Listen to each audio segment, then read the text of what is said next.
მადლიერება არის ერთადერთი გზა რა, ანუ უმეტეს შემთხვევაში ადამიანი ვერც გაიაზრებს, რამდენად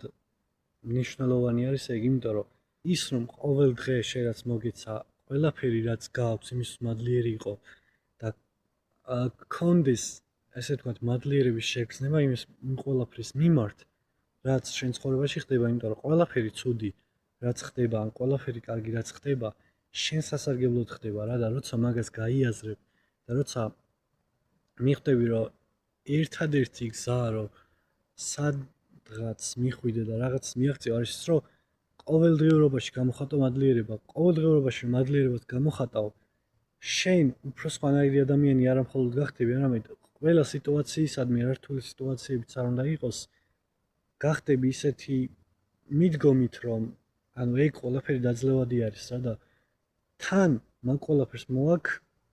თავისი კარგი მხარეები, ყველა თუნდაც მოარყოფით რაღაცას, რაც ხდება მაგ ყველაფერს მოაქვს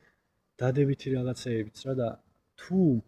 შენ შეიძლება მოახერხებ რომ გაიაზრო რამდენად მნიშვნელოვანია ეგ ყველაფერი. წარმოიდგინე ადამიანი ამ ორ ადამიანს შორის განსხვავება. ერთი ადამიანი სრულიად ენერგიო არის, მეორეს აქვს ენერგია, მაგრამ ეს ენერგია მოდის მისი გამარჯვებებიდან. ყოველდღიურად თუნდაც პატარა რაღაცეების მიმართ გამოხატავს მადლიერებას და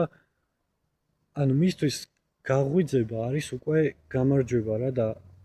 გამარჯვებულის პოზიციიდან როცა ცხოვრობ და არა დამარცხებულის პოზიციიდან შენი ენერგია თავისთავად არის უკვე ძალიან მაღლა რა